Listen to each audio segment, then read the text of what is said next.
Hi everyone, it's time for the second half of our painting and let's finish it up with some details. So just like before, you're going to need your oil pastels, your palette, your paintbrushes, and this time you also might want to consider grabbing your colored pencils for those last details. So starting out, we're going to be doing a little bit of texture work in the mountain that's furthest into our background, which is this one right here.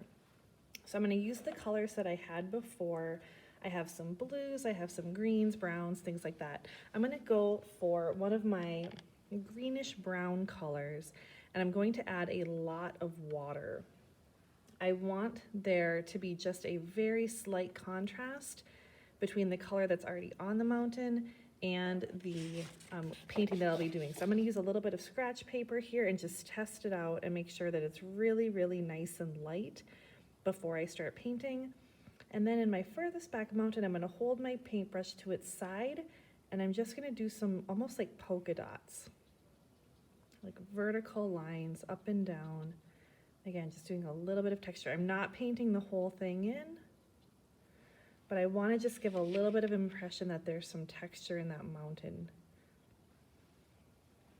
Something like that. Remember that our watercolor will dry slightly lighter, so if you're worried about it looking like there's too much contrast, give it a second, wait about 30 seconds or so, and it'll start to dry and you can really see what it's going to look like. But that's not really all you really have to do for that background. When we paint the next layer of mountains, we're going to add a little bit more pigments. I'm going to go back to that same color, and I'm just going to pull in some more of those greens, pull in more of those browns. My color is just a little bit more vibrant than it just was. Again, I'm going to test it, make sure that I like the way that it looks. Maybe even a little bit more. And remember, like when I look at this, it's starting to look maybe a little bit more brown than I would like. I can take some of my oil pastel, just paint right on top of my palette, blend it together, so it'll be a little bit more green. There, I'm liking the way that looks. And then I'm gonna, again, hold my paintbrush on its side, and I'm going to start just dabbing, and I want these to be vertical lines because these are meant to be trees. We want them to be vertical. Don't paint in a stripe like that, right? We don't want to have stripes happening. We want to kind of do a randomized up and down, almost like polka dots. And we're going to be overlapping them a little bit in some areas as well.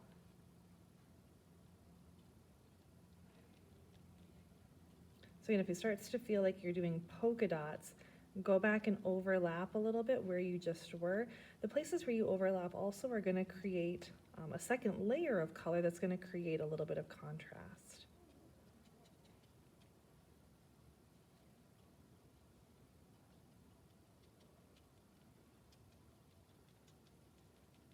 Remember that you're not coloring in the mountain. We don't want to go over everything. We still want to have enough space between these dots so that it really does look like there's some contrast happening. And then I'll do the same thing on the other side. Again, I want to use my vertical lines with my paintbrush. That's why I'm holding it kind of on its side. I'm not going straight up and down. I want to use those bristles that can kind of fall into a line shape.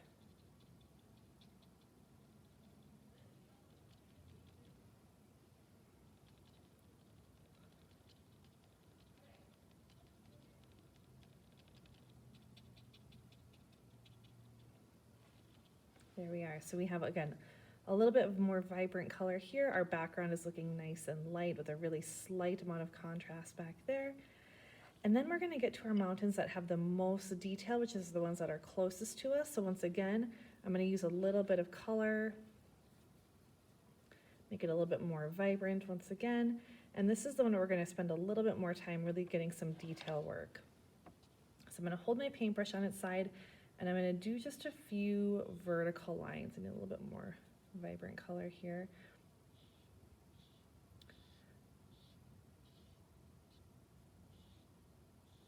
So I'm doing kind of a selection of some vertical lines. These are going to be the trunks of our tree. And then I'm going to mix up, I think I'm going to actually make a color that's a little bit more vibrant green. I'll mix it in with that brown.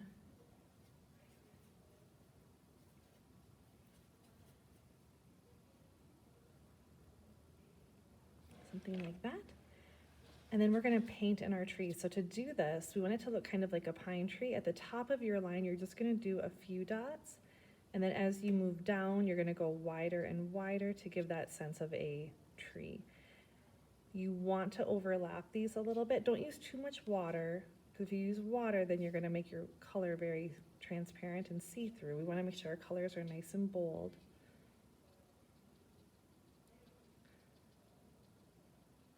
And again, we're not gonna be perfectionistic about it. We know that we're not gonna see every detail. We're just giving that impression right now. In fact, the style of painting that you're doing right now is sort of like Impressionism, where we're not super worried about lots of detail. We're just giving the impression of trees. Again, notice how I'm holding my paintbrush. I'm doing these horizontal lines now.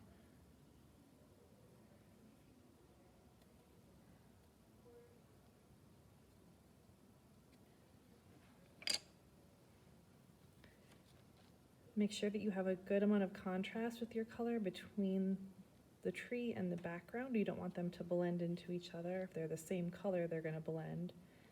So my trees are slightly darker than my background.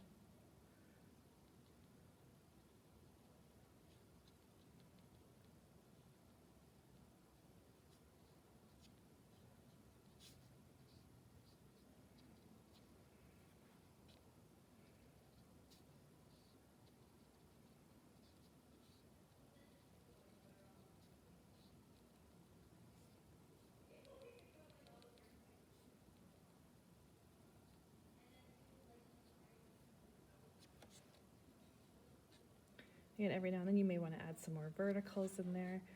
But again, this layer now has the most contrast.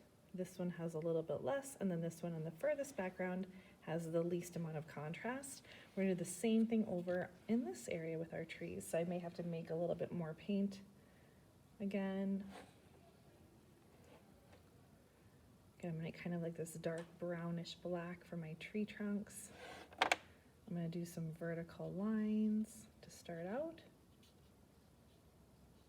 And I'm kind of spacing them out. You don't want them all to be uniform, just like forests aren't in perfectly straight rows. We're making them all different kind of lengths. And then I'm gonna mix up a little bit more green and brown. You might even add a little bit of the dark blue if you'd like, to give more variety of color.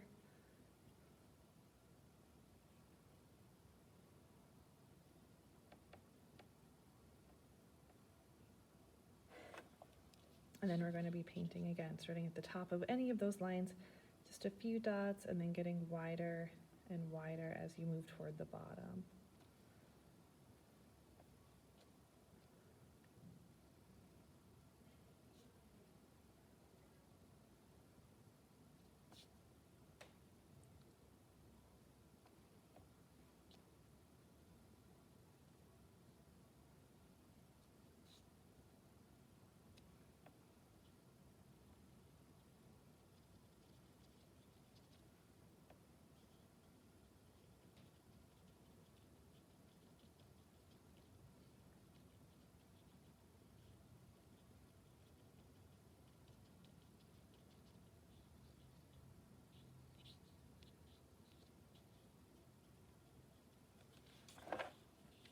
There we have it.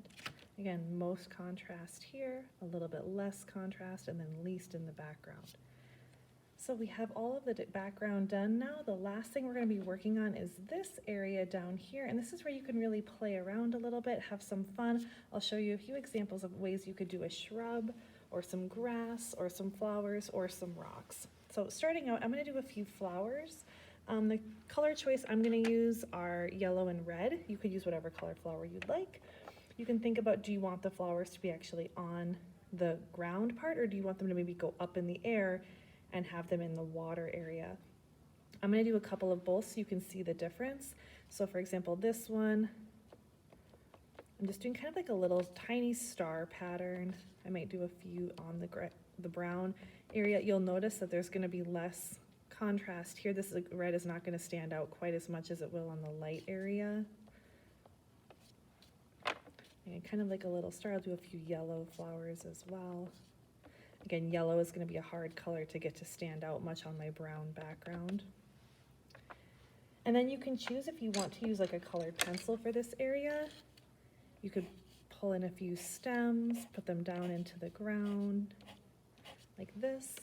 Or you can also use your paintbrush.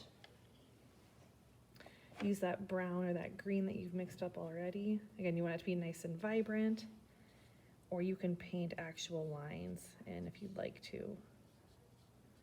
This also might be a good time to go in, perhaps paint a little bit of grass. I think I need to make my color a little bit more vibrant so it really shows up right now.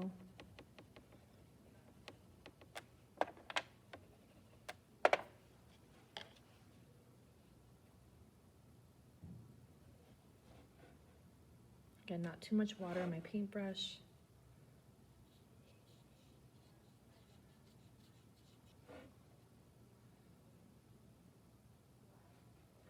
Maybe you want to do just some random blades of grass. This is really similar to when you were doing your drawings, your portraits, and doing like your eyelashes. When I do these type of brush strokes, I'm doing a line and then I'm lifting my paintbrush up. You may want to go back over some of those lines also. Like I'm going to mix up kind of a brownish gray. I'm actually going to mix together purple, red, some blue, some green. When you mix all those colors together, you're going to get kind of like a purpley grayish color. That's feeling a little too purple for me. I'm going to add some green into it as well, just to dull that down. We don't want it to look like we have purple grass. There, that looks a little bit better. This grass is looking a little transparent, so I'm going to go back over it. Add some more texture and shadow in there. Again, up in this area, maybe I'll do a little shrub. So I could take some of my green. Remember, plants kind of grow up from the ground, so we're going to start at the base and then build our branches kind of up. You could even go back and draw with your oil pastel if you'd like, and actually want to add some color directly onto the canvas or onto the paper, and then use a little bit of water. Kind of give that impression that there's like a bush or a shrub happening over there. Just don't let it get too watery. I probably have a little bit too much water on mine here. We're gonna let that dry. I can go back into some detail on that later. Maybe I'll add a few more grass pieces. I might go add some brown. I could do some textural rocks. Again, I'm doing some horizontal lines just to give a little bit more texture in this front foreground.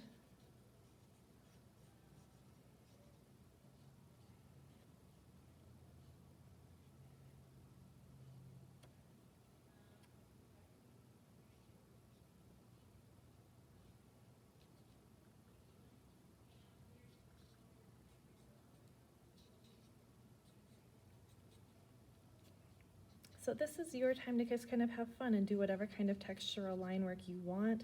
And you could kind of pounce that paintbrush up and down and do kind of a rock texture if you'd like.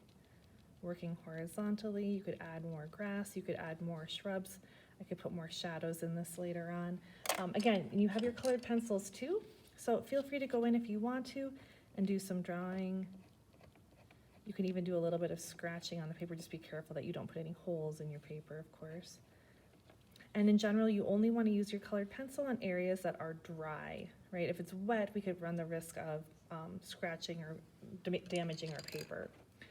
I'm going to use just a little bit more water, maybe soften these flowers a little bit.